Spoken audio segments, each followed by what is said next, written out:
My name is Michael Carter. I'm 32 years old, and I've lived most of my adult life carrying a secret that shaped everything about me. When I was 25, after years of medical tests and quiet anxiety, doctors told me something I never wanted to hear. I cannot have children. It wasn't a possibility, not a chance, not even a miracle. My body simply wouldn't allow it. I buried that truth deep inside. I told my parents, but I never spoke of it again. I convinced myself it didn't matter.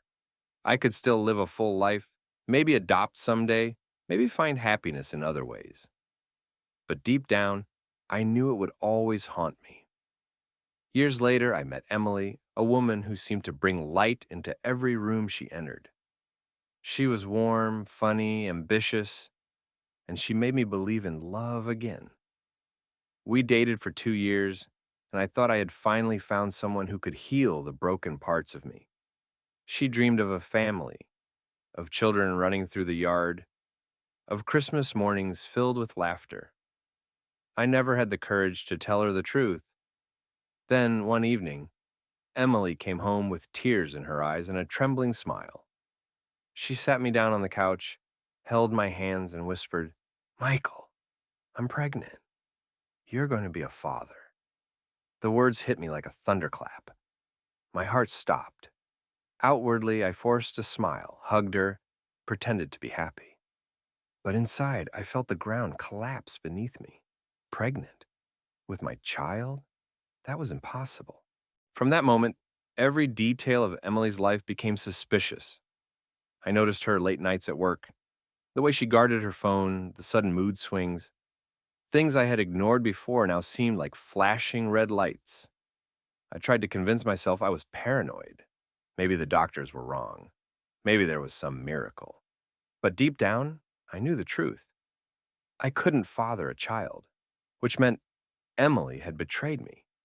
One evening, I asked her directly, "Emily, are you sure this baby is mine?" Her eyes widened, filling with tears. She slapped my arm and shouted, "How dare you say that?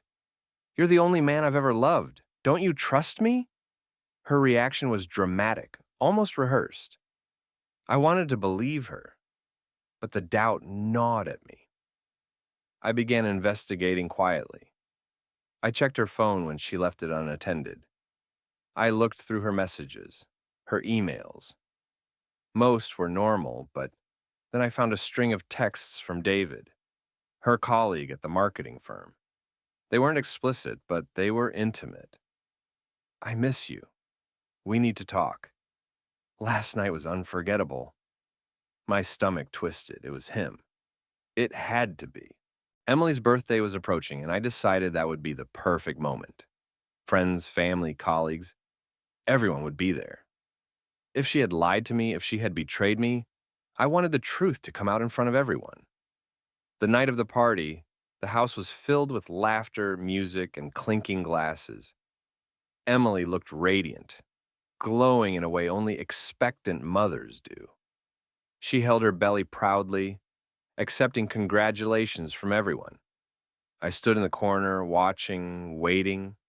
My heart pounded like a drum. Finally, I raised my glass and spoke. "Ladies and gentlemen, tonight we celebrate Emily's birthday, but we also celebrate another announcement. She told me she's pregnant. She says the child is mine, but there's one problem. I cannot have children. So I ask you all, who is the real father?" The room fell silent. Gasps echoed. Emily's face turned pale, then crimson. Her glass slipped from her hand and shattered on the floor. Through her tears, Emily finally whispered, "It's not David. It's your brother, James." The words sliced through me like a blade. My brother. My own flesh and blood. The man I had trusted more than anyone. The room erupted in chaos. My mother screamed, my father cursed. Friends whispered in shock. James wasn't there. He had refused to come to the party, claiming he was busy. Now I understood why. Emily sobbed harder. "I didn't mean for it to happen. We were drunk. It was a mistake." But then it happened again, and again. And now, I'm carrying his child. I felt my knees buckle. Betrayal from Emily was devastating, but betrayal from James was unbearable. My brother had stolen not just my partner, but the one dream I could never have, a child. In the weeks that followed, everything collapsed. I moved out of the apartment, cut ties with Emily, and refused to speak to James. My parents tried to mediate, but I couldn't forgive either of them. Emily gave birth months later. I didn't go to the hospital. I didn't see the baby, but I heard stories that James was there holding her hand, smiling proudly, that he named the child after our grandfather as if to rub salt into the wound. I drowned myself in work, in long nights at the bar, in meaningless distractions. But the pain never left. Every time I saw a child on the street, I thought of the one I could never have. Every time I saw a couple laughing, I thought of the love I had lost. Months later, James showed up at my door. He looked exhausted, guilty, but determined. "Michael, please, I need to explain." I slammed the door in his face, but he kept knocking. Finally, I let him in. He confessed everything. The affair hadn't been just drunken mistakes. It had been deliberate. Emily had told him about my infertility, something I had never shared with her. She had discovered it through old medical papers I had hidden. And James had offered her what I couldn't, a child. I wanted to hit him, to break him. But I just stood there, shaking, tears streaming down my face. "You didn't just betray me. You destroyed me." Weeks later, I found Emily's old journal among the boxes she left behind. Reading it was like reopening a wound. She wrote about her fear of losing me, her desperation to give me a family, her guilt over the affair.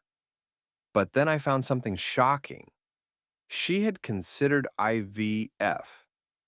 She had secretly met with doctors, hoping to conceive using anonymous donors to fix our relationship. But when James discovered her plan, he convinced her to choose him instead. He told her it would keep the child in the family. Years passed. I rebuilt my life slowly. Then one day my mother called me. Her voice trembled. "Michael, we need to talk about the child." She revealed that Emily had finally confessed the baby wasn't James's either. In her desperation, she had gone through with IVF after all, without telling anyone. The child was conceived with a donor. All the betrayal, all the chaos, all the destruction. And in the end, the child wasn't even my brother's. Now, at 35, I live alone. I don't speak to Emily. I don't speak to James. I don't know the child, though sometimes I wonder what he looks like if he has Emily's smile. This is my confession.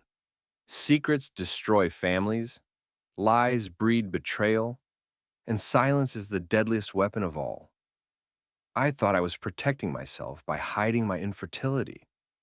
Instead, I created a void that swallowed everything I loved. Emily betrayed me. James betrayed me. But in the end, I betrayed myself first.